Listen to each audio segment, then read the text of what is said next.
Okay, I see the recording is in progress. Good evening. Today is January 5th. Checking, yes, 5th. And this is the Battery Park City Committee of Community Board 1.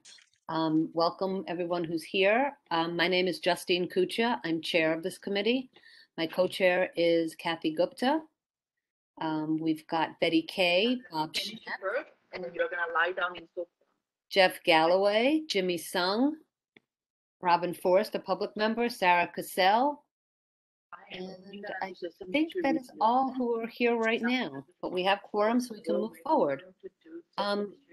So I want to welcome, let's mention I think we have some folks in the attendees. Yes, we've got 5 people now. And Patrick's as an attendee right now. But I wanted to mention that we go by Robert's rules. So people need to raise their hand, wave at me if they're a participant and I'm not seeing them raise their hand, or reach out by the chat to Lucian, because you only will be able to reach Lucian to say you need to speak. I think Lucian said if you're on the phone, it's *3 that you need to do to raise your hand. And we will go to the committee first with questions, and then we'll go to the attendees. So be patient, I will get to you. And that's it. I think we're good to get started. First on the list is, and I see, yeah, Cora Fung is also an attendee. Welcome, Cora, in your capacity as a layperson. Nice to have you. Glad you're joining us. Oh, did I say, I didn't, and I don't see Bob Schneck. Did I say Bob Schneck? He's here too as part of the committee. Not sure if I said that. But our first item on the agenda is an update on the Downtown Alliance Connection Bus Service. And I think we've got Tanya Prado here to talk about it. Tanya, I think you can unmute yourself. Yes, looks like Hello. it. Well, hi. I'm gonna video myself because I actually put on some lip gloss. Yes. I put on earrings and lip gloss, so I'm really getting spiffy for you today. Thank you. Hi. Hi, how are you guys? So I think hello everyone. Happy New Year. Thanks so much for inviting me tonight. I thought I would start with a brief sort of recap about sort of a little bit of what happened with the bus before the disruption of service leading up to that. And then, of course, happy to take any questions people may have from the committee or from the public. So actually, I'm going to go back a little bit. So during sort of in 2020, following the height of COVID, our original bus operator, Golden Touch, maybe you've heard of them. They're sort of a well-known transportation operator, went out of business. They, unfortunately just couldn't survive the pandemic. And gave us, a little bit of advance notice. And at that time, we ended up securing or getting the operator, American Tour and Travel. So, American Tour and Travel was the new operator following Golden Touch. At that time, we didn't have to, disrupt service or anything. We just transitioned from Golden Touch to American Tour and Travel. So we were with them about 10 months or so, almost a year. And in September of 2021, as I'm sure many people notice, the buses were switched from the red to the white. And the American Tour and Travel, they were having difficulties, or were informing us that they were having difficulty securing proper automobile insurance or vehicle insurance for the red buses. So they came to us and they said, listen, we're having this problem with the insurance, but we don't want to obviously leave you with no buses. So we're going to provide these alternative, buses, the white ones, in order to avoid any disruption of service and to continue the route working. They told us it's going to take a few weeks, it'll take a month, but this is what we can do for you. So hold on a second, my door is open. Hold on. Sorry. So anyway, so we think, and they told us that they thought it was sort of related to COVID, and there were delays in terms of, with the Department of Transportation. Their company is out of New Jersey, so they claimed that they were having problems with getting proper insurance through the state DOT, and kept on, communicating with us that message. As these white buses, unfortunately, were not, ADA compliant. They weren't red. People couldn't, didn't know that they were there. So sort of we knew that, but we thought it was going to be a short amount of time. And so like I said, we were told that it was going to last only a couple of weeks. We, communicated with them. Danny Giacomassa, who sort of is our point person on this, would call them every single week, communicate with them, check in all the time. And unfortunately, it just it kept on getting delayed through September and October. And then just before Thanksgiving, we actually learned, not by them, right, we learned on our own, that the white buses now their insurance had lapsed, and their insurance was about to lapse just before Thanksgiving. And that was obviously a serious, safety concern for the riders, for the drivers. And we were very, very concerned about that, as you know, and as we should have been. So, and we obviously were, never going to, and not going to run the service without proper insurance. And they kept on telling us that, we're going to get it to you, and we're going to get it to you by the date it expires before. Unfortunately, that didn't work out, obviously. So regretfully, we had to stop the service on November 23rd. And we communicated that with everyone. At this time, they still tried to talk to us and convince us and try to make us think that we were going to be able to, that they were going to be able to get this together. And it was only going to be a couple of days that it was going to happen. But we very soon realized that the operator wasn't going to be able to do that. And they weren't going to be able to get the proper level of insurance that we felt comfortable with, that was going to be a problem for them. So we needed to work very quickly to find a new operator as soon as possible. We issued an RFP for a new provider and began the process to vet the ones that the responses that we got, and interview them very quickly. In the end, our board approved a contract with D&J Ambulance Service to be our new operator. They're actually located in the Bronx. Right? That's where headquarters are, in the Bronx. And we actually got good references from Weill Cornell Hospital, the Young Adult Institute, and Bowery Residents Committee, who do homeless outreach services as well for the city and on the subways, that they actually provide transportation services for these three organizations. So we got some good references from them about D&J. So we were very happy with that. So, we were told that they told us that they thought they would get the service back like by January 15th, actually. But they worked very quickly with our guys, and were able to obviously resume service sooner than that on January 3rd. They got their red buses, they're ADA accessible, they're wrapped with the vinyl. They train the drivers during the holiday weeks on the routes and sort of getting them acclimated. The Next Bus app is actually working on our website and the actual app, and people are using it. The one thing I would say, like, it's only been a couple of days since the route started again. I would ask that for people to, please be patient with the drivers as they're sort of learning the route and getting used to the neighborhood. And, there are a lot of stops. There's 37 stops, and getting used to sort of navigating, the cars and double parking and all of that. So I would just ask that people try to be a little patient with them. And of course, you can always reach out to me, Taina, of course. And I'll put in the chat sort of our website online that people can send direct messages or notes or, things that we should be aware of. We encourage you to always reach out to us, and that gets directed specifically to a person who can respond right away. And of course, I like to hear from people, but it doesn't always have to be bad news or things that aren't going well. We'd love to hear, if you feel good about the service, of any positive reports about drivers or, things that are going on. So that's sort of a really brief recap, or sort of a breakdown of what happened. So I would, sort of be happy to take questions, or if people have anything else they want to sort of ask me. I would be free, please do that. Thank you so much, Tanya. Thank you, first of all, for appearing. And I guess I have to say, first and foremost, thank you for getting the bus up and running by January 3rd versus the 15th. That it being missing or, out of service for a long time was a problem. I see Robin's hands raised, so I'm going to pass myself over to my comments and let the committee speak for itself, and then the public to speak for itself. But I do appreciate, I guess my thing to say is I appreciate the quicker start. I would love to know what we can do to make this never happen again with the gap in service. And I appreciate why there was one, but there's got to be ways to prevent it. But I'm going to pass on to my committee. So go ahead, Robin.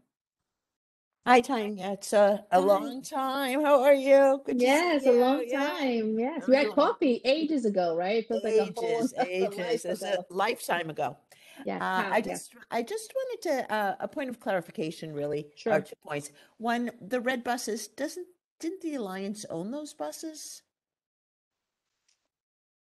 The Alliance, hold on. No, we do not own the buses. What we Okay. own, we do not own the buses. It's basically, we have a contract. We sign a contract for this, the third party to, the money, the contract for any operator is split between us and the Battery Park City Authority, as you Right, know. right. And we don't own the buses. What we do own is some equipment that is on the buses. The GPS, there's some equipment that are on the buses that we have bought and we have Okay. had installed on the buses, but we do not own the buses. No. Okay. I think at one time there was an acquisition, but it may have been way long ago. It's The other probably quick question is, with the reinstatement of the bus, will the routes remain the same and the frequency remain the same, or are there alterations in that? So right now, let me go back to my notes to be sure I'm giving you the right information. As I understand now, we have, hold on a second. We have 5 buses out, and that is what we want to have at this point, given ridership numbers and given sort of what we're seeing in terms of usage. So we have 5 buses working the same hours that they always work, 10 to 8. And I think, yeah, so 10 to 8. Hold on, I have it here. 10 to 8, Monday through, Monday, 7 days a week, right? Okay. So the the same, service, basically. yeah, it's basically the same. The only thing, hold on a sec. I'm trying to go back to where you are. There you are. The service is the same. The 5 buses. What was your other? Was another question you had? I thought that was something else. The frequency and the hours, the routes, So and the right, the route. frequency. Yes, the route. Yeah. That was what I wanted to say. So the route is the same. The route is the same. Now I know some of us on this call, I know, I'm not sure, I don't see Tammy here, but and Betty Kay, she's here. So a very long time ago, like pre-COVID and maybe a year, maybe during COVID or just before COVID, I can't remember now. There was, and I want to sort of be, transparent and be open about it. We did have some discussions with some of the people in the community board to share that we had thought about consolidating some of the buses, meaning some of the stops, not the buses, consolidating the route a little bit to make it more efficient, right? And we had a conversation. I had a conversation with a few people about that. I, again, my memory is, bad, but I think I came to a committee here. It might have been not the Battery Park City, it might have been Transportation Committee, and I talked about this.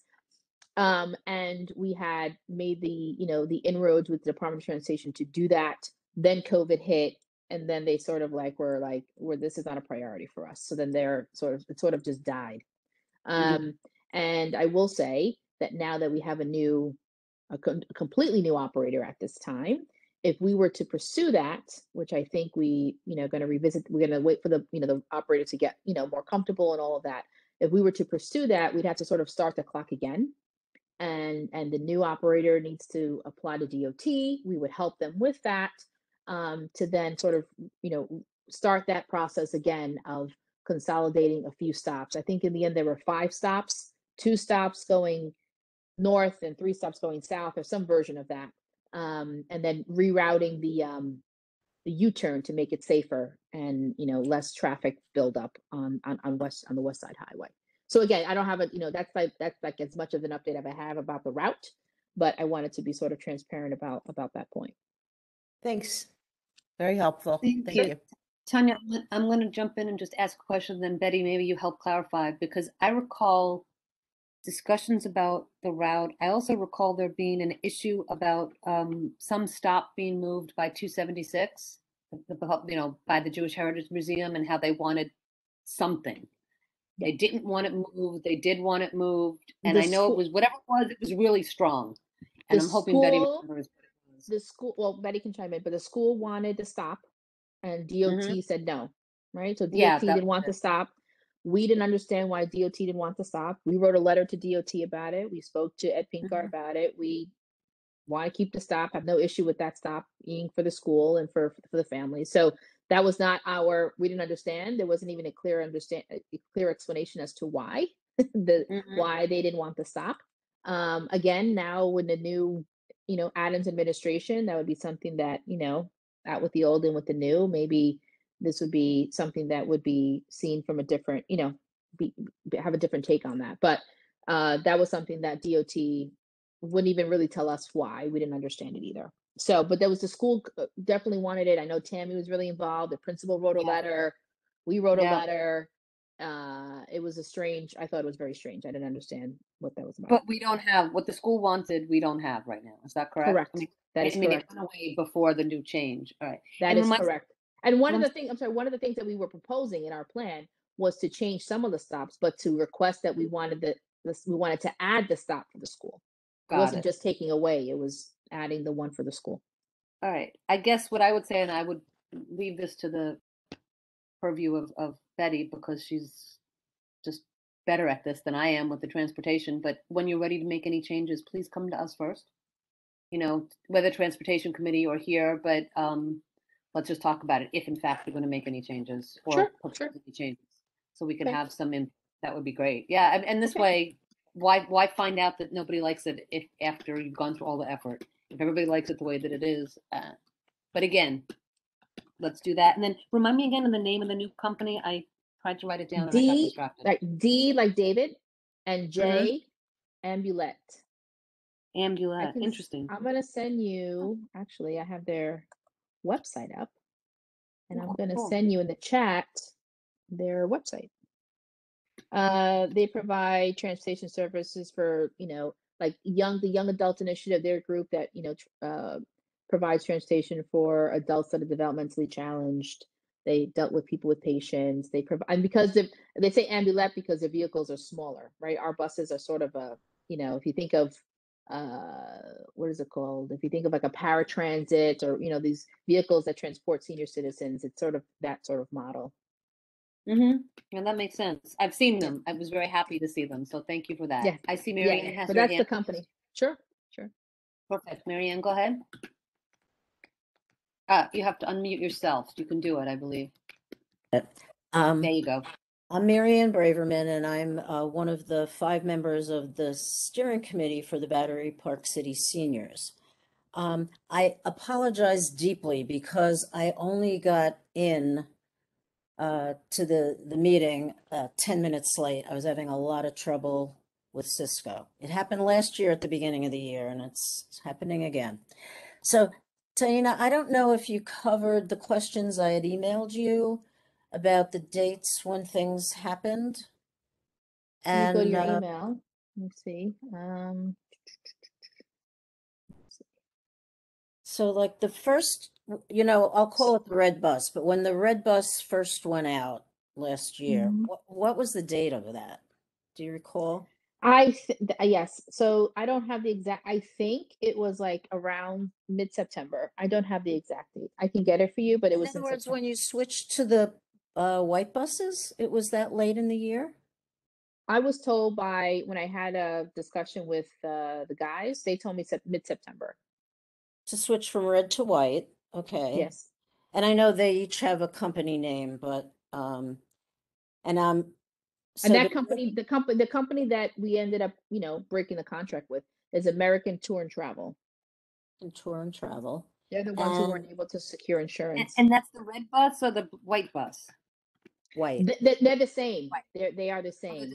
So they were we contracted with them, after Golden Touch went out of business, and they were operating the red buses. Their ability to get adequate insurance on the red buses, they couldn't. So they said, listen, we have these other buses that are white that we can run. They aren't ADA compliant. They're not red. They're not your buses, but we can offer you them, sort of use these buses in the meantime until we get the insurance for the red ones.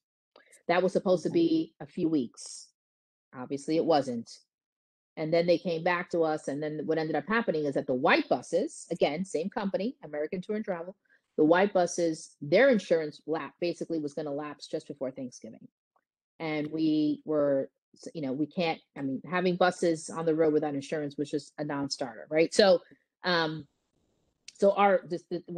we stopped service on November 23rd, that was basically the day that the insurance had lapsed, right? So we gave them, we found out about a couple of days before. We were, we talked, endlessly talking to them, and they were able to provide not enough coverage to what our insurance would want, and just not enough for us to feel comfortable and secure with having, truck buses on the road. Okay, so when I heard that you were going back to the red buses, I assumed that you're going back to an original company that ran the red buses. No. So this is very, very enlightening. So you really thought the switch to the white was going to be more or less permanent? Nope, we thought the switch to the white was going to be, they told us 3 weeks. Oh, and then they'd be insured on the good red buses. Correct. They were getting, The reason for everyone's understanding that this affects seniors is that the white buses were not ADA compliant, that they didn't have a lift for people in wheelchairs. And also there are a number of people who use walkers that use the lift. Sure. And I will say our decision I guess what I'm saying, like, they couldn't, American Tour and Travel were not able to renew the insurance on the red buses that everybody likes. They came to us and they said, we don't have insurance for them, but we have these white buses that are not ADA compliant. There aren't the ones that you want, but at least we have buses. We decided, as Eli said, well, we know they're not ADA compliant. We know you're not the ones that people want or that we want, but it's something as opposed to having no buses. So the decision was we should have something instead of nothing. And then in November, around November 21st, whatever it was, they then said, they didn't tell us, we found out with our due diligence, wait a minute, the insurance on these white buses is now about to lapse. And that's not good. So as a company, they were just not professional. They were not somebody that we wanted to be in business with anymore. And we made the hard decision to just discontinue service on November 23rd, and then basically begin the process to find somebody new that would be able to provide better service. And we were able, knock on wood, hopefully this is a company that we won't have any problems with and it'll be fine. But, I do want to acknowledge that finding a reputable operator to run such a small route in a very specific area for the amount of money that we can afford to pay with us and Bradley Park City Authority is not something that's easy to do. This is a challenging thing. It's a very challenging. The other company who responded to the RFP is Academy Bus. They're a big company. You see the buses all over the place. They are, astronomically expensive. So way beyond the reach for this route. So in the end, what I'm trying to say is not that it's not as easy to find somebody to run this service. So we're hoping that D&J Ambulette, this new company, we've got good references. They seem to be, a well-run business. We're hoping that they, continue to be a good service provider. Believe me. Thank you so much. Okay, Marianne, one more set of questions. Okay. So back to American Tour and Travel. Did you pay them for service for the period that they did not operate? Did you? We did not. So we basically paid them up until the point that the service ended. Right. They wanted us, obviously they didn't like that idea. So we, I didn't negotiate. Our general counsel negotiated with their person, and we came to an agreement that we paid them what we owed them, obviously. And we paid them, I don't think we paid them, but we were able to get some of the equipment that was on their buses. We sort of, right. So our general counsel, Michael Kettering, him, he did a great job sort of advocating for us, and being sure that we weren't overpaying and that we paid what we needed to pay, but not that we were paying them for nothing. So what did you save? I Or if you And could there figure was, that out and get I back. can, yes, I can. There was savings. I remember being in a couple of meetings with people, because I don't do the contract stuff. There was savings because we had in our, as I understand, our contract has the ability to terminate a contract at a certain point. So we paid them what we owed them, but we didn't overpay them. But I can find out a little bit more of the breakdown and send it to you. I don't know it Okay. offhand. Okay, the other, one of the things I would have asked for had I thought of it sooner, as I began to hear from seniors about this impact, was there are people who maybe needed a cab to get from this neighborhood over to the hospital on the Uh-huh. east side. Mhm. And as we know, there's no direct route to do that. They have to take a city bus down to the bottom tip of Manhattan and then take another bus up the east side. I actually have an email that was written by one of the seniors affected by this, and I'll read it quickly. This is not a person for whom English is the first language, so I'll try to make it very understandable. The interruption is deeply damaging the community, putting all of us at risk, needing to go on the subway or bus and getting sick out in the cold. Also, no other transportation does this route. Today I had to do a sonogram at 55 Beekman. I could go door to door if the shuttle were running, but after waiting 25 minutes for the M20, and it didn't come, then that would have done just part of the trip. I had no choice but to walk. I was worried about losing my appointment. It was a cold, windy day and a lot of pain with her bones. I'll summarize. Also, the small shopping for the holidays is impossible, damaging us and all the stores that already suffered too much because of COVID. I live in Battery Park City for 20 years, and never was the shuttle suspended like this, not even with the terrible Hurricane Sandy. I just cannot believe this is happening and that it is taking forever to get resolved. So she was extremely grateful when it came back early, as I know everybody was. But when Justine mentioned if it were ever to happen again, I think I would want us to try to immediately put out some word to people that if somebody is in this sad a situation, to use a cab, turn in a receipt, maybe they could get reimbursed for money saved. There'd be a lot of issues with it. Are you disabled? Well, why couldn't you do it? I don't know. But it would help. It's just a way that would help. I know it's challenging. So I think that's all I have to say. But I will be interested to know about the dollars that were saved. Thank you, Marianne. Okay, That was sure. an interesting suggestion as a way to kind of defray the cost for the people who are living paycheck to paycheck, or I guess Social Security check to Social Security check, Right. in our neighborhood, of which there are many. Tanya, thank you. I don't see any other Sure. hands raised. Again, I'm not gonna waste time talking about it anymore about what was lost, because it was really hard on the community for the people who rely on the bus. Yes. But I will say thank you for getting it back up and running 12 days earlier than expected. That was I know we were really, we pushed them really hard. So, Yeah. we know this is a very beloved service and amenity for the neighborhood. So we're gonna, really, fingers crossed that this operator is going to be successful. Yep. I put in the chat the link that if you can share with whoever, if anybody wants to report any issues about the buses or anything they want to let us know about, please do. Always try to let us know, in addition to the email, the bus number if you know it, and the time of day, so we can appropriately find who was the rider driver at that time. So that's what I would sort of say in closing. Thank you so much, guys. Thank you, and thank you for coming tonight. Sure, Appreciate no it. problem. Bye. Bye, Lucian. Bye. Thank you. All right, Lucian, if you pull up Bye, the Diana. agenda. Sure. I think we have Marianne next. Marianne, you can lower your hand if you want to.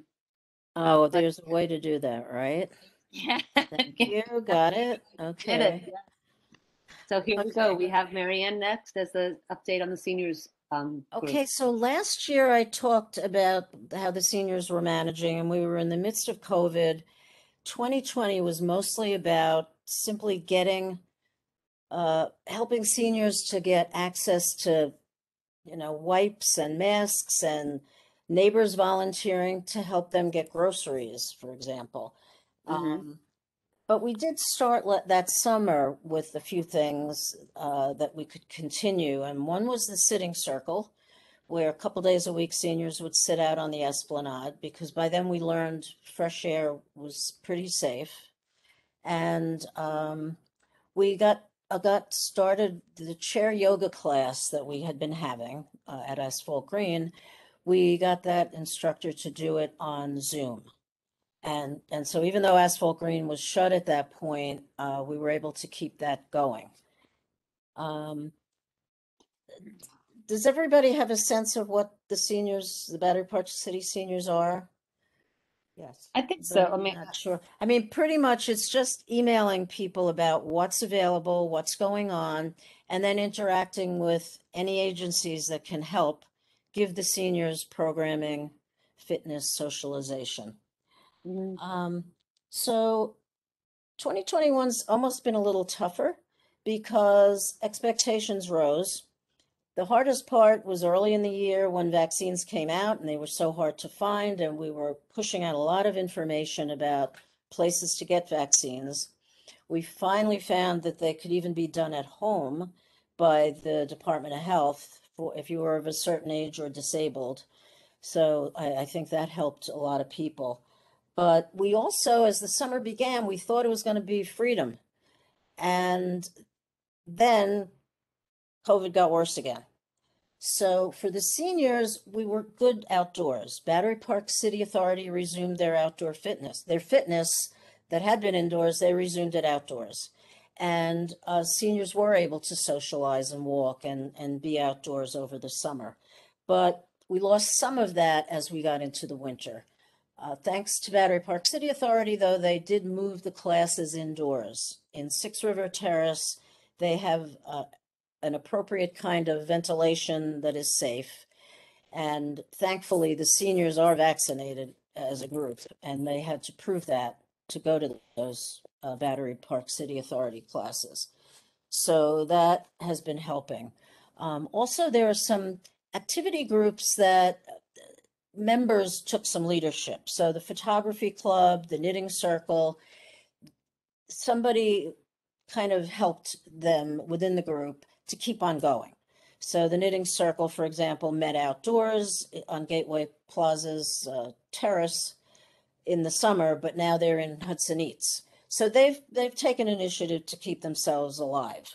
The photography club has done a lot on Zoom.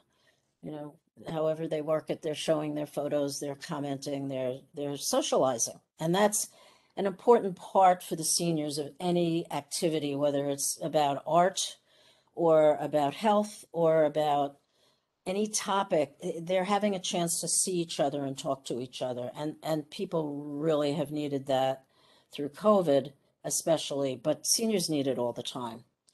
So Asphalt Green, however, has not resumed any classes for the seniors, and they lost a lot of money last year when they were closed. They are not-for-profit, so they don't have, I would think, a large bank account to dip into. So I met with them over the summer, and around September, October, they offered what they called a day membership. So they weren't going to do senior-specific programming, which we used to have 5 classes a week specifically for seniors. What they offered was a day membership. So that means on weekdays from 8 until 3 in the afternoon, seniors can go in. But not every senior, only the seniors who had already been in their program. They wanted to start with that and see how it went. And that sounds great at first because, they can go in the club and do whatever they want. Well, what's appropriate for 60-year-old, and I'm talking seniors, is not even safe for an 80-year-old.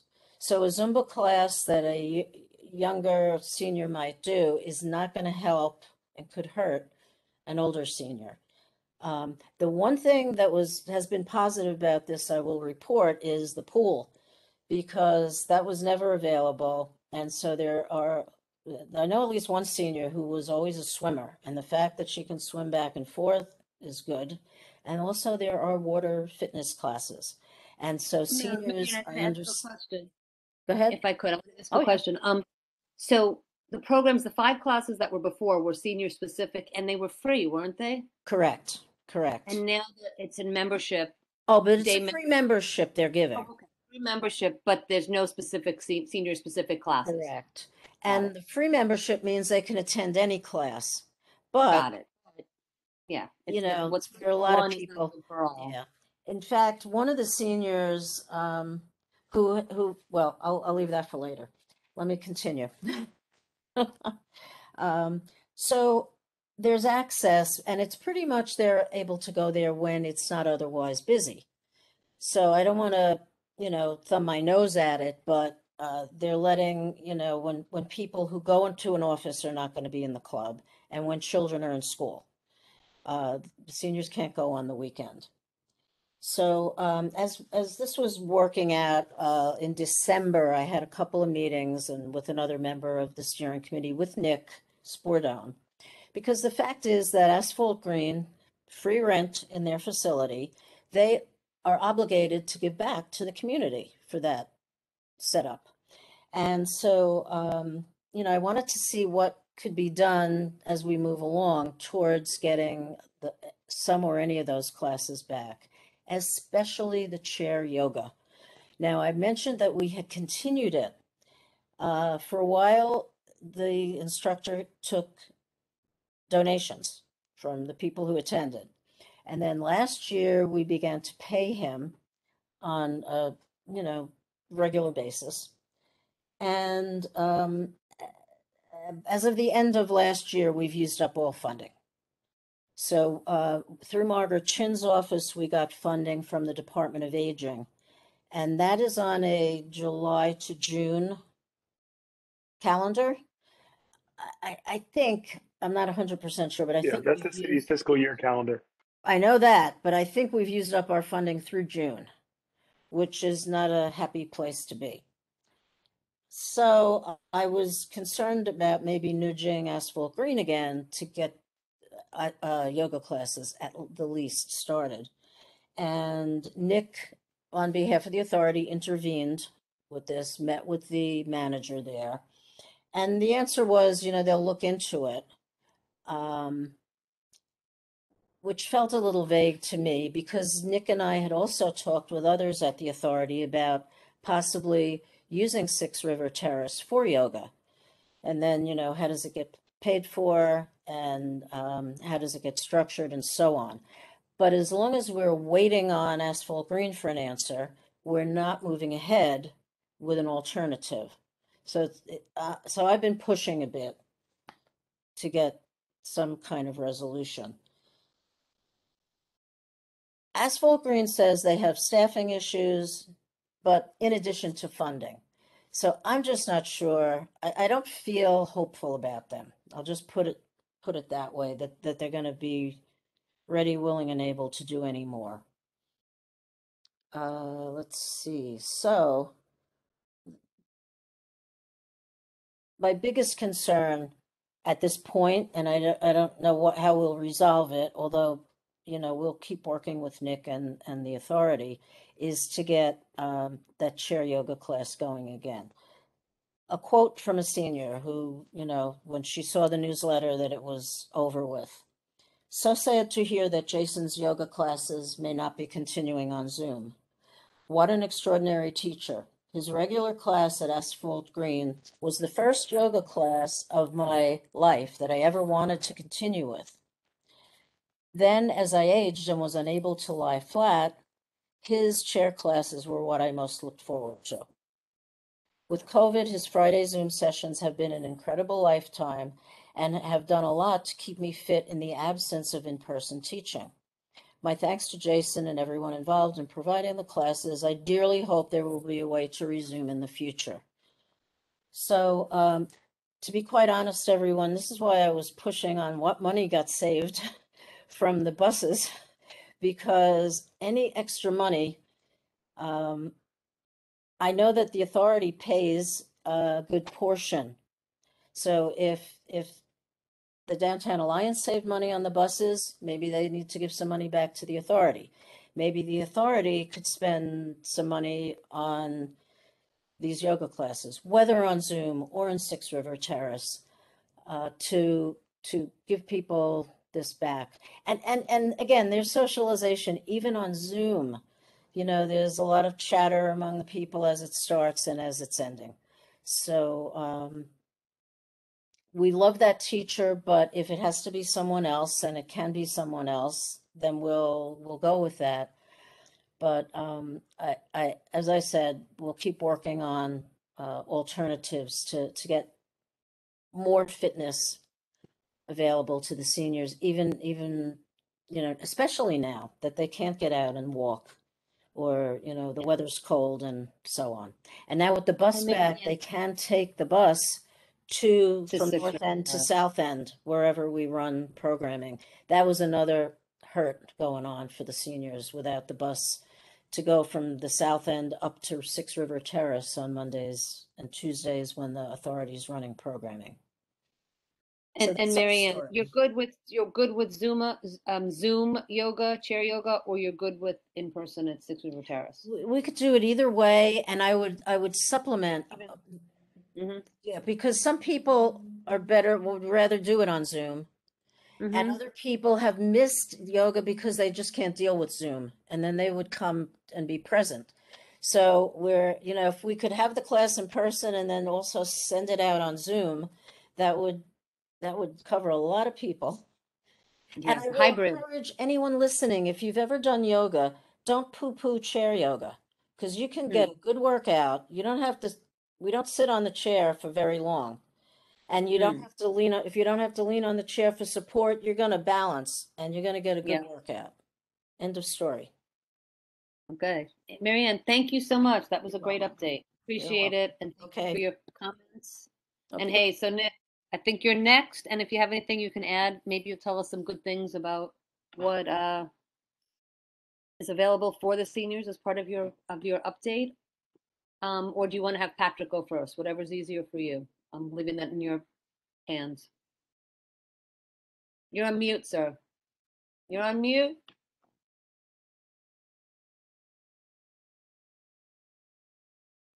Okay, sorry. That's okay. Hey, you take a day off for the new year, you forget how to use your technology. That's Sorry. all right. Happy New Year. But thank you. Marianne, I was laughing at your note and you said don't poo-poo chair yoga. I could imagine. It's probably tough, so I'm glad. That's why you like it so much. So no, this is great. And my email is now melting down. Sorry, 1 second. So yes, we had a great conversation. I know Craig and I and Marianne and Ann had met a couple of weeks back, and then I had followed up with Asphalt Green. I think Lauren sent us a follow-up note there. Marianne, that I hadn't got a chance to go through, but I came away from that conversation with a pretty good feeling about them prioritizing looking back at chair yoga and seeing if they can pick that back up. I will follow up there. In terms of the capabilities at Six River Terrace, as we had said, we can do it and we're ready to roll. What we just want to make sure, and I will follow up with Craig on this, was what the capability was for actually then beaming it out. But some type of hybrid solution, I think could work. But to the extent that we can start doing classes again, Omicron and everything else, God help us, notwithstanding, I think that is something that we wanted to try to engage on. So let me circle back with Craig and see what the technology looks like in terms of being able to beam it out and how the class is actually captured and then propagated. And in terms of using the space, I think we should be in a good place. But I will follow up for sure. Okay. Thank you. Great. No, of course, and thank you. Do you want me to jump in, or should we have Pat go? I think Kathy has her hand up, so her. Oh, go ahead. See what Sure. is saying, and then yes. Kathy, you make sure you unmute yourself. Okay, two questions and a comment. Marianne, could you give us some sense of numbers, how many seniors you're serving and are involved in Battery Park City? Oh, the membership list is over 200. Wow, okay. There are some that seem not to be reading emails, and it's a whole project to go through, and because we use MailChimp and you can see who's not opening them and follow up. It's a big job, and we've done a little bit of that, but not enough. So, but it's potentially a large group. We do not have really any membership requirements. You don't have to live here and you don't have to be of a certain age. If you think you're a senior, you're welcome. So, whether you're in denial or not, people make their own choice. And then we share the opportunities. Got to get some of those high school students who need community service credits to build that We list. for us. actually got 2 this season to work on our website. Oh, great. great. Wonderful. Yeah. It's Marianne, like I'm going to join when I'm ready. I'm going to join. When I you're live ready, in East Harlem Lucian. and I'm joining. feel free. I will. Feel free. Okay, another question is, I know in the past Manhattan Youth was able to provide some services like the pool at certain times of the day. Yeah. And I'm sure they're hurting as well in the pandemic, but I'm wondering what the relationship is there at this moment in time. We haven't met with them since before COVID. We did meet with them about computer training, which we know they have a computer room, and we thought they might help train seniors. Because, as I said, half the people who diligently came to fitness classes don't Zoom. And you say it to them, and they just shake their heads and hands. So, there was a problem. They couldn't get internet. The room for the computer was in a basement. So it just wasn't going to work for us. And that's something we would like to do going forward. But they did have a pool. They did make it available on a certain schedule. We did have that posted. I don't know what's happened with COVID, honestly. And I know one person who was a swimmer complained they kept the water too warm. So Yeah. maybe real seniors like warm water, but this one didn't. So she was not happy swimming at Manhattan Youth. So that's all I know. I don't know, but from people who loved it. As someone who took water aerobics for many years, it's an ongoing battle between the exercisers and the swimmers Yeah. about the Yeah. temperature of the water.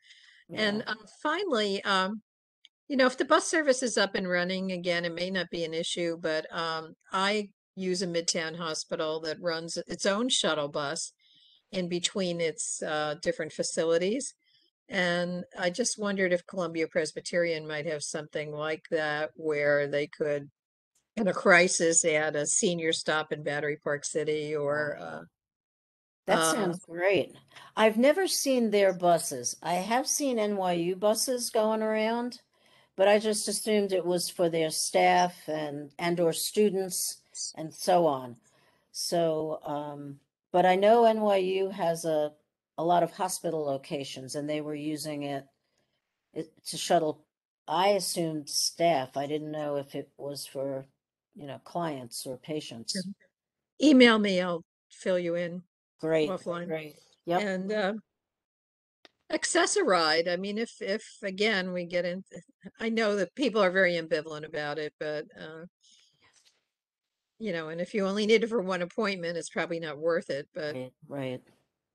Yeah, and again, if you're used to using the red bus and suddenly it's gone, you may not be disabled enough for Accessoride, but And it's a lot of hoops you have to jump through to get yeah, Accessoride. you do. It is It's not a easy to sign up process. for. I could So not get it from my mom. Okay. It was just too much work. really, Yeah, it was too much work. I know. I So mean, I haven't done it either, and I have an eligible person here. yeah, It's just not worth it. no, it's not yeah, worth it. okay. Just Yeah. a thought, passing Yeah. thought. Okay, Yeah. back to Nick. Terrible. Yeah. Yeah. Okay, thanks. Thank you. I don't see any other hands. So Nick, you're up. You and Patrick duke it out and tell me who goes first. I'm good. Okay. Justine, I don't want to jinx it because it's only the first meeting of the year, but we're only at 7 o'clock here. I know. We actually can get out and be done. This was a really short meeting this year. It's New Year's. It's right after I'm New ready Year's. for It's too much. 2 more hours. I'm ready for. Well, no, don't talk for 2 hours, Nick. No. That's my wife. Yeah, okay, She's is that your very wife? excited about the Nick, prospects of a pre feel 9:30 Battery feel Park free City to Committee evening. cut Nick's mic. Right. Yeah, Feel exactly, right, free to Right. keep exactly. talking Very after we're excited about the gone. prospects That's of a all. pre 9:30 evening. In any event, well, happy New Year, everyone. And Marianne, thank you. Yes, the other thing I would just note that I took from my conversation as F4 Green, which I thought was great, going to the point that Kathy made about the swimming and the water aerobics. The one thing that Lauren had said to me, who's a manager there now, is that the water exercise class is at capacity, meaning not in a bad way, meaning like it's really being used. People are loving it. The seniors, that is. It's so well attended, and they, I think, do 3 classes a day, 10, 12, and 1. And they're usually getting around a dozen to 16 folks a class. It's a really popular class for the seniors, especially. So that is something we'll keep an eye on. And I don't know if this came up as well, but they'll be reviewing also the list of day memberships that they had kind of let for the portion of last year, seeing how much usage they get from the folks. And if there are folks who are consistently coming, great. If there are folks that are consistently not coming, they may want to try and kind of refresh that list and make sure that they can get more folks in there. So it's a conversation that continues to proceed. But Mary and I do a couple of follow-ons, and we'll be back with Lauren in a more consistent fashion going forward as we get into 2022. So thank you for that. I will run through this, Justine, with your indulgence, fairly quickly. I'm only up to 8 pages for the month, so not my usual 10 to 12. But again, it's early. Pretty weak, Nick. Pretty weak. Pretty weak, right? No, I'm just I kidding. want to represent. Okay, so let's go through it. Happy New Year, everyone. As we know, obviously, Omicron continues to be something that spreads extraordinarily easily. At least as far as I understand it, and I'm monitoring the data on a daily basis, the thankful decoupling or seeming decoupling between infection rates and hospitalizations / fatalities continue. So it seems like while the infection rate is increasing all across the city, I think the latest number I saw was like upwards of 34 or 35% infection rate across the city, which is insane to think about. Seems like a lot of infections, but that the hospitalizations, while had increased, have not spiked as we had seen early in the pandemic. Nonetheless, I have the information up top, as we have had for some number of months now, about vaccine eligibility, including the latest news about 16 and 17-year-olds who have received their Pfizer and Moderna shots, and then links about where to get your booster shots and where you can get vaccines. I've also kind of mined out from the city site the vaccine finder there at the bottom of page 1, and then if you go to page 2, COVID testing as well, which are a lot of people looking to COVID test as well. So that's that data mined from the city. You simply click on that link, you enter your zip code. There are any number of places to be tested. Nick, I got a question for in Battery you. Park City. Go ahead. I'm sorry, near Battery Park City. Go ahead, Justine. So testing near Battery Park City, are you and the authority thinking of trying to bring back that testing van that was here last year? You know, it's interesting. That was something that was brought in by the state. It got a decent amount of usage. It didn't get a ton, but certainly we can explore it if there is a real want for it. It was something that was from the state. Who was it who contacted me the other day? Victoria, I think, had seen it. Yeah, no, DOE I think had, or Department of Health had a mobile testing site up a couple of weeks ago, right by, I think it was 289. But that turned out it was like for students, not for everyone. Yeah. But in any event, yes, we'll continue to monitor to the extent that we can get more testing out there or available. It would be so nice because it's kind of impossible. I mean, I'm sorry, I'm sticking my 2 cents in No, now. it's fine. It's tough to get It's really testing. difficult to get a test. What I did do though on this report, I'm sorry to cut you off, but just I went and I mined out the from the website as well. So if you scroll down on that page, Lucian, mobile testing sites. So there's the brick and mortar testing sites, but then if you scroll down on that same page, I went through the city's data and I pulled out the mobile testing sites that are available in the immediate or close vicinity to Battery Park City. So those are on Beekman Street. Because you have LabQ on there. They exist. They've got certain dates. Yeah, like Beekman Street, CUNY, Maastricht Towers, which is, on the Lower East Side. It's not super close by, but at least it's, below 14th Street. one on Grand Street, and then one up on 14th Street. Yeah. So I put there all the hours, the addresses, and the dates. And those are dates just for this week. So we can refresh this regularly and make sure we continue to get you information about where testing exists. And Nick, maybe if, Mommy's turn. Go ahead. if I could just offer really quick for the state, Yes.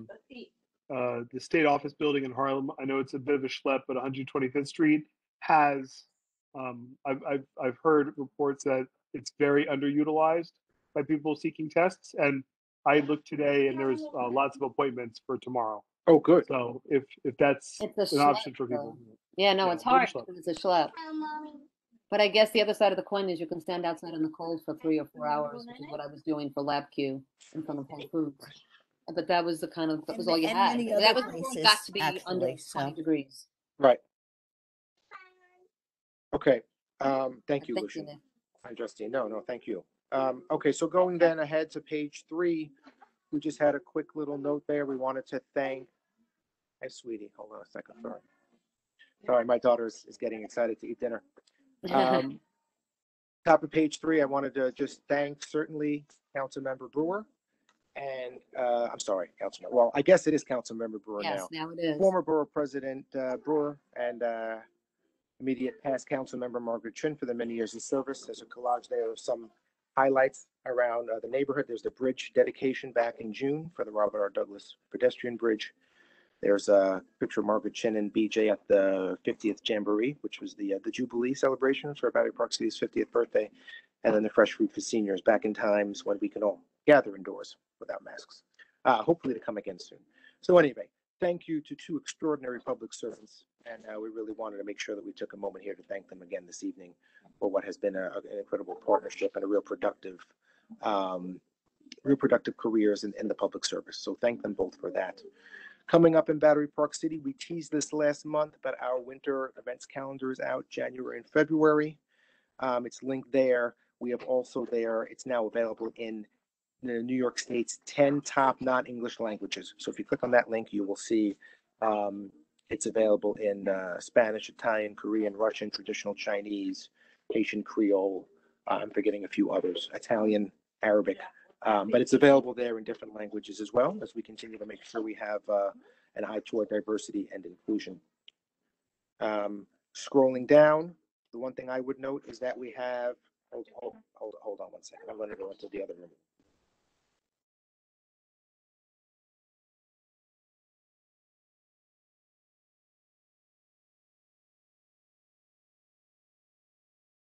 Okay, sorry about that. Can you hear me? Yes, we can, Nick. Sorry, Okay. that's okay. No problem. No. Okay. 70 Cinema, we've done our and the cinema series, so that's virtual as well. All the information is there. The one thing I did want to bring your attention to as I continue to go through this, we are hosting now an emergency blood drive. That's the second item on that page. That's January 19th. The Battery Park City community has been extraordinarily generous in giving gifts of life over the course of the pandemic. And this was an idea that I think first came from one of our BPC seniors back toward the start of the pandemic. We had done blood drives in the past on a kind of periodic basis, but we've been doing them pretty consistently now over the course of the past year and a half. And it's been an incredible success. We did one in December for a holiday blood drive. The blood center advises that there is a blood emergency in New York City. They usually have a 5 to 7 day supply. They're down to a 1 to 2 day supply with the Omicron variant and travel for the holidays, etc. So we are hosting an emergency blood drive on the 19th. If you gave in December, it's not time to give again yet, so don't worry. But if you haven't and you want to, we're having one in January. And then we also obviously have in the calendar a Valentine's Day blood drive. That's on February 10th. So we have 2 of those coming up, and you will see adverts in the local publications as well. But we really want to try and make sure we get the word out for folks who are able to give. We thank you in advance for, frankly, for helping save lives. It's a really great thing. We have the silent disco dance party on the 21st there. That's in Wagner Park, and that's again a very safe and social distanced event. And then we have, it's good to see this back again. We have our annual art exhibition starting on January 30th. That's at the top of page 5 there, Lucian. So again, for those who don't know, the uninitiated, this is the annual art exhibition that we hold every winter. that includes in its entirety works completed and created at Battery Park City's art programs. So we have the opening reception on January 30th at 6 River Terrace, again, socially distanced and a little bit of a bigger space. But then the art is on display through the end of March, and the hours are listed there. Mondays and Tuesdays through March 29th, 1 to 3 p.m. each afternoon. Okay, winter hours for the ball fields we did. Parks happenings, this is a real exciting one. We started this a couple of months ago, and I'll tick through a couple of these as well, but it really gives you a good idea about what goes on in our parks over the course of the month to keep them as magnificent as they are. And for the month of December, obviously, as you know, our tree chipping and our tree collection and tree chipping is underway. So if you have a Christmas tree that you want to put out, simply drop it on the sidewalk between now and Friday, January 28th, unadorned, of course. We'll pick it up and we will chip it. And obviously those chips then go into our composter to help then replenish the soil throughout Battery Park City. So it's a way to kind of recycle those trees and reintegrate them into the natural beauty and environment of Battery Park City. I'm also listing here for the benefit of the folks, because we do the chipping on Esplanade Plaza and we tuck it all the way into the corner as far away from the buildings as we can. But we're not going to start the chipping until mid-morning. So it's 10:30 a.m. Tomorrow morning, and then the subsequent Wednesdays, the 12th, the 19th, and the 26th, and that's all listed there. Snow removal prep, we're beginning to start preparations for winter storm emergencies that we may have with equipment getting teed up. We have some preventive tree pruning scheduled for the month, so the leaves and branches don't get too heavy, or the branches, I should say, don't get too heavy with snow over the course of the month. And the one thing I found particularly interesting and wonderful to hear, well, two things. We are now in the process of beginning to use what we had started as a pilot program a couple of years ago, which was our dog waste composting. It's a really fascinating initiative. And we have a lot of dogs in Battery Park City and they create a lot of waste. We're collecting, I think, upwards of 75 pounds of waste per day at the 3 dog runs. We are going to start now. It's been fully cured and tested. We're going to start using that compost application to a designated area along the West Side Highway Route 9A median this month. So that'll be an exciting thing to see.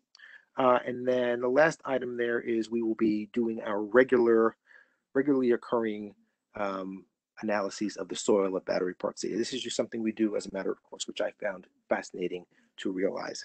But our horticulturists go out and they test the soil fairly regularly, once or twice a year, just to make sure it has the appropriate levels of nutrients and bacteria and everything else to make sure the soil stays very healthy and full of the appropriate nutrients so our plants and other living organisms can thrive.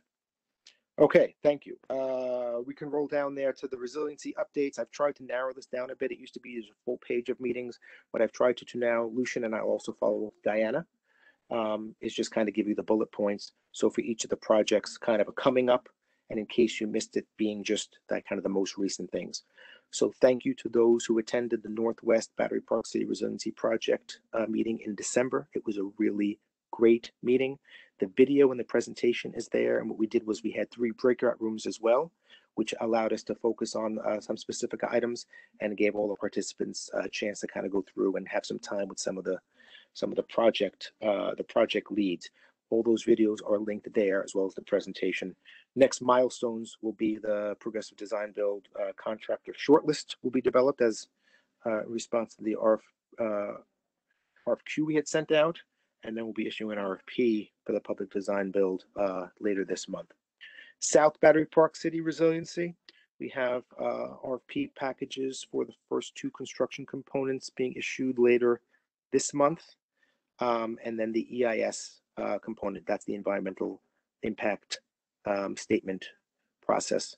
That's continuing. There'll be a public hearing in the spring, date TBD, but you guys will obviously be made apprised of that once we have it. And that is proceeding as well.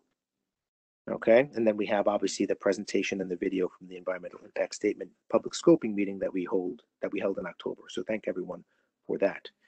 This is an exciting one. The Battery Park City ball fields, we all know that's been going on. The installation of the interim flood protection system is now in place. So next time you're up around that way, you will see that the Murray Street sidewalk is now back open. The Warren Street sidewalk is back open. All the construction fencing is down. The fencing that you'll see that's left is the fencing along West Street, and that's just because they are replacing some of the bluestone paving, which is pictured there on the right.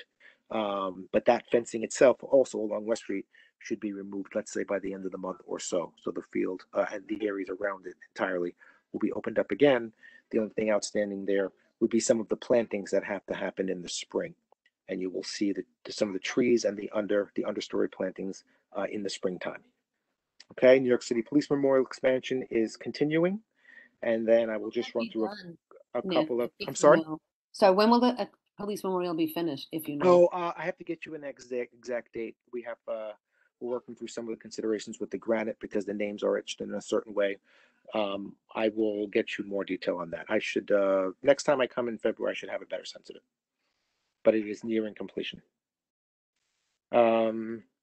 Okay, program highlights. We did this last time, but just in case, especially with the storms coming, if you missed our winter storm preparedness Ready BPC session, you could click on it there. It's on YouTube. That's hosted with OEM. Always a very helpful session, including tips on snow removal supplies and how to prepare for extreme cold or winter storms.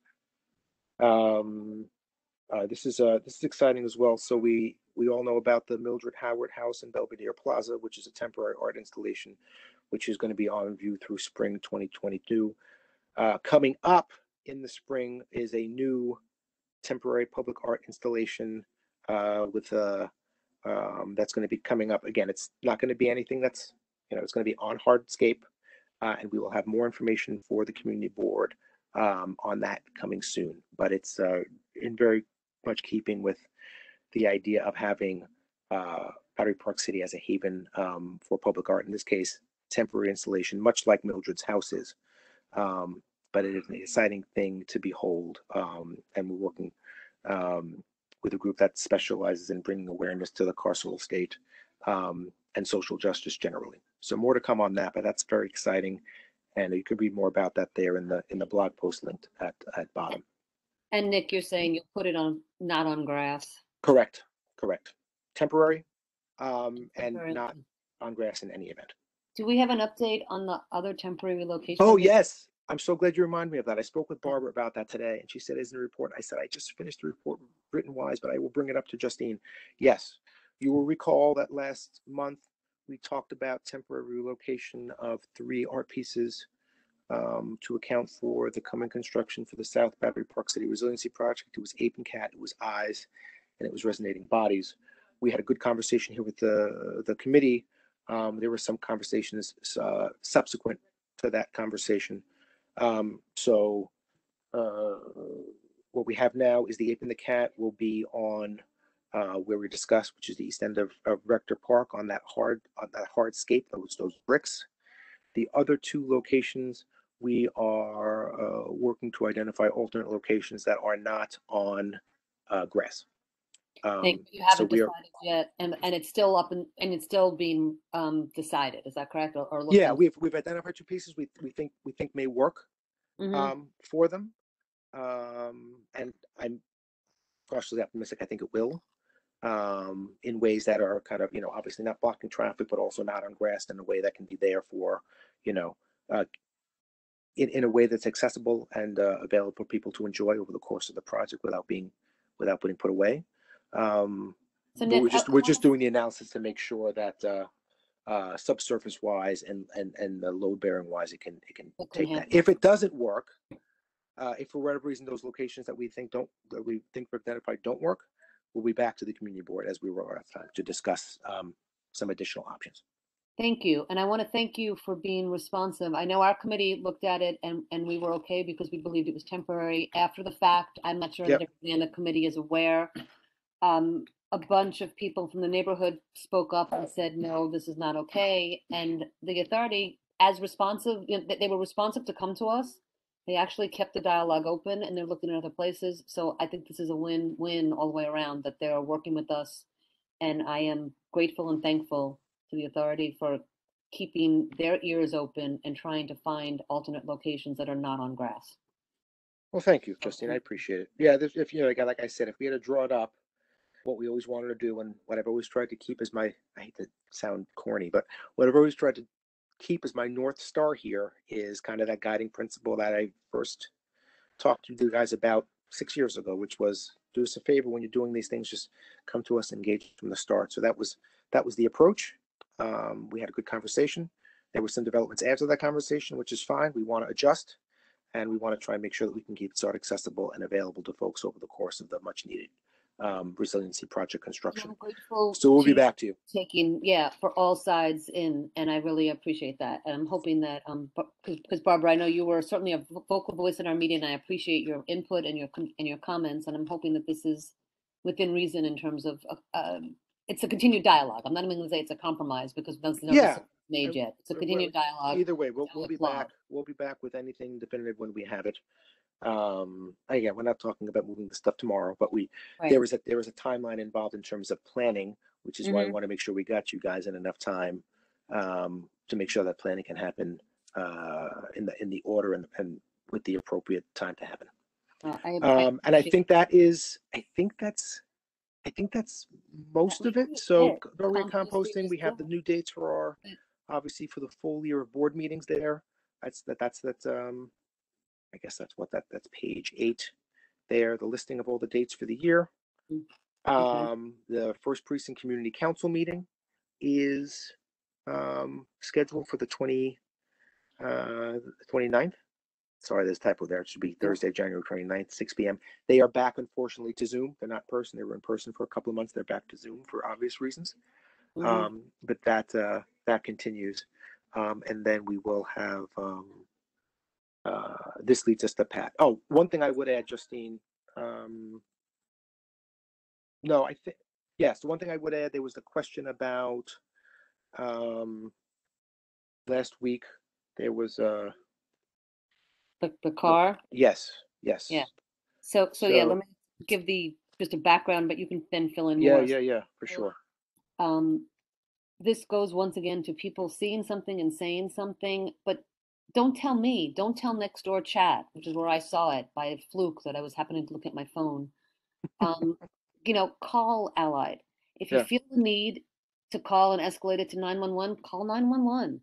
But there was a car on the Esplanade, a white Porsche on the Esplanade that had gotten, I'll let Nick explain how it got there, but it was next door reported seeing a white Porsche on the Esplanade right by the Brookfield Ferry Terminal. How in God's name a white Porsche got there is beyond me. But I reached out to Nick as soon as I saw it. He looked into it, and I will let you guys finish it out. Yeah, sure. And thank you, Justine. So just give some kind of the facts of the matter here. So it was the evening of December 28th. We had one of our Allied is always roving the area, but we actually had one of our maintenance supervisors, Battery Park City Authority, observed a white Porsche driving at slow speed on North Esplanade. So our maintenance supervisor went up to the motorist and said, "What's going on?" The motorist just kind of turned around and left without argument. So I don't know what the circumstances were. It didn't seem like it was anything, with ill intent. But I don't want to ascribe motives or not ascribe motives. Just like, what are you doing here? And the guy's like, he drove off. We, based on the way the vehicle drove off, we assumed the motorist entered. There's an extra wide pedestrian curb cut on River Terrace in Murray by like where the Rockefeller Park House is. And the working assumption at this point is that's where the vehicle was able to get on. Now, obviously, notwithstanding that nothing really happened there other than the driver being approached and leaving. These are obviously very concerning. It's a concerning thing to see, obviously.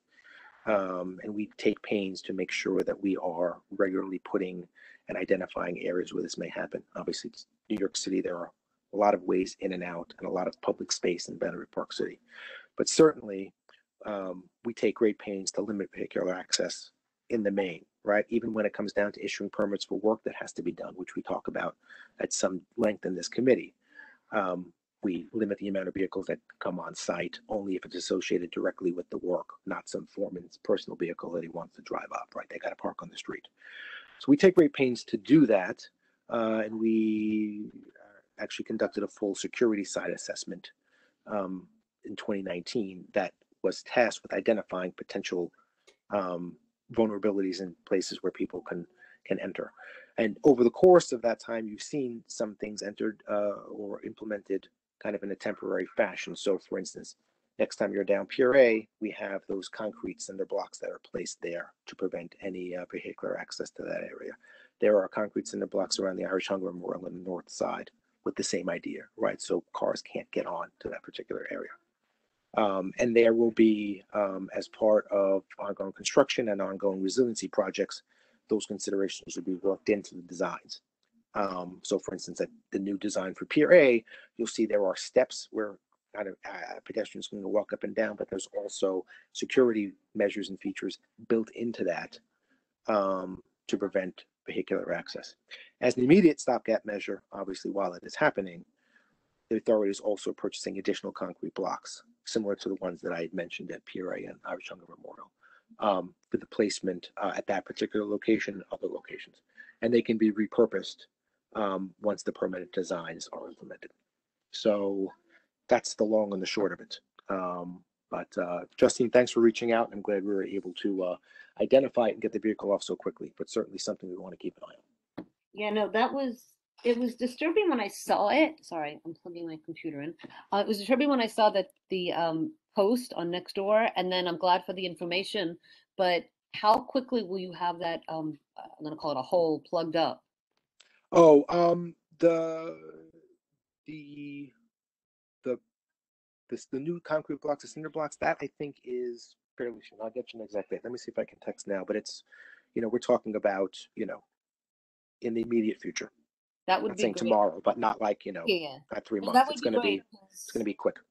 it's a little bit scary. I think having known how the person drove down the Esplanade from, what was it, Houston Street or wherever he came in, and then killed all those people along the bike path. Right. Halloween 2018, I think it was, right? Yeah, it was Halloween 2018. Right. It was terrifying. So now we know, and yeah, whatever we can do, it feels safe to walk on the Esplanade here in Battery Park because of the bollards. And that was just disturbing to hear that. Oh man, I was hoping you were going to tell me it was some show that was where they were let in, but they're not. Right, And, but then you would have told me, Nick, you didn't tell me about the show. and I would have been fair. happier about that. that. That would have been fair. I try to keep you guys apprised, Anyway, but yes, no, for sure. Thank you for. Thank you, because there's lots of people that run, walk, children. It's dangerous, and it could really wreak havoc. So thank you. 100%. Yeah. All thank right, you. Justine. I don't see any questions. 7:20. I Pat, know. go. Let's go. Pat, take us home so we're done by 7:30, if not sooner. Okay, Nick, don't jinx it. Right. Go ahead. All right, for the month of December, as you can see, thank you for bringing it up. The graffiti, you can see we had increased graffiti. Most of it was up around Teardrop Park and Rockefeller Park in December. And that was dealing with a bunch of kids that were drinking that we had chased out of the park, and they kept coming back. So they're gone now, thankfully. And the homeless, we have 6 reports on that, while last year we had 0. There's only one report concerning a homeless person, and he was the one that was inside one of the elevators that we check, dealing with the footbridge. And the other one is dealing with the man and woman that show up at Rockefeller Park. So they leave, they come back. They leave, they come back. Okay. Are they causing trouble, or they're just there? No, they're just there, but the park is closed at 1 o'clock in the morning, and we ask them to leave. So, but the residents up in that area, start to give them things.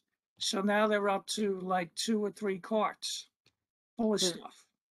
So now it takes, instead of them just getting up and walking away with 1 cart, now it takes like an hour for them to get everything out of there. So that's what we're dealing with. Lost and found property, you can see a little bit of an increase with that because the weather's been so good. On the park rules, we're dead even, 8 and 8. Vendor solicitation, 0. And dealing with dogs, we only had 2 dog reports. And thankfully, you know, with the fences being up and safeguarding the lawns and that stuff over the winter for them to, I guess, recover from the summer, that has helped a lot in dealing with the dogs, so we don't have the issues of the dogs being off the leash and running around on the grass. And that's basically it. Anybody have any questions? I do, Patrick. Yes? Yeah. Just happened to walk up to my window last night around 7 o'clock, and I look out on the North Cove and the Esplanade, and a motorized bike was coming pretty quickly down the Esplanade, and it looked like there were like 2 or 3 white shopping bags on each handlebar, so I'm imagining it was a restaurant delivery. And I'm wondering if you've been seeing more of that, and if so, you know, does it go into your stats, or is there anything that you're doing about it? But Well, to be honest, we haven't seen it really on the Esplanade. We see it on the Greenway. But obviously, you know, they're shooting off the Greenway to head towards whatever building. But to run down the whole Esplanade, I haven't seen it, and I've been out walking, so I haven't seen that yet. okay, heads up. I was surprised myself when the Greenway was there and available. Yeah. So. Kathy, Yeah, that's great. Let us know. I'll make the supervisors aware of it, and the rest of the staff, you know, aware. Yeah, and there were people out walking, so you know. Right. It's you know, dangerous because they go fast. That's Right. part of the problem too, is with the bike deliveries. They're going Right. quickly, and it's dangerous for the people walking or riding bikes or whatever they're doing. So no, it's Right. something, if they can catch them and ask them to not be there, that would be great. Okay. Okay. Kathy, thank you. Thank you're you. welcome. All right, guys. I think we are done. Yeah. Any other questions? Anybody have anything? I see Barbara Ireland has her hand raised. Can we please unmute Barbara? Or now it went away, but I think Barbara, you wanted Okay. to. It's gonna take me just a couple seconds to Okay. get there from the screen. Hold on. Mm-hmm. Barbara. Okay, Barbara, you should be able to unmute. Yep. Nope. Muted, remuted again. So I don't think maybe Barbara doesn't want to talk. So you don't. Nope, hands up, hands up. She does. Barbara, here you go. Should be able to. Okay, Yes. all Now. right, thank you. Hey, Barbara. Regarding the small motorcycles, I see them quite often zipping around the Esplanade in both north and south.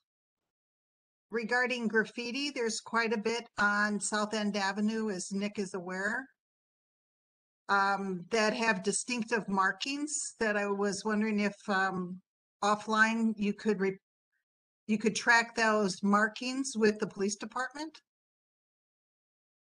Regarding these blue flyers, cleaning lady flyers that are taped up from north to south Battery Park City on many poles throughout. Are your staff able to remove those? Well, when you say they're taped up on poles, which poles? Are they the poles inside the park, or are they the poles outside the park? Both. It's everywhere from up and down South End Avenue to South Cove poles. They've taped these light blue flyers everywhere. Usually, we notify maintenance, and maintenance takes them down. Okay, Yeah, Barbara, I can talk to maintenance tomorrow. The reason Pat asked the question about the distinction is, in the main, if it's in the parks or the poles and lights that we maintain, then we can take it down. You can't post stuff illegally.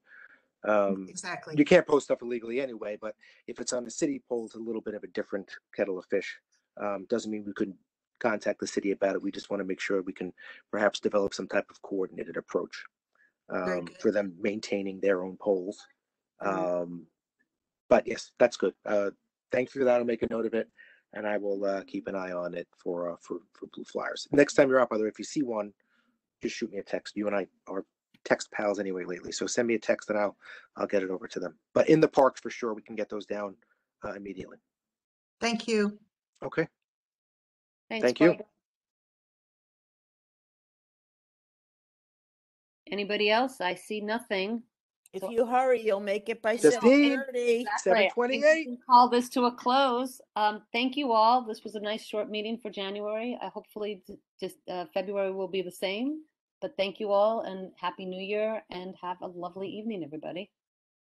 Thank you. Happy New Year. Night. Happy Thank New you, Year. everyone. Take care, Justine, everybody. Kathy, thanks everyone. Thanks, Bye. Lucian.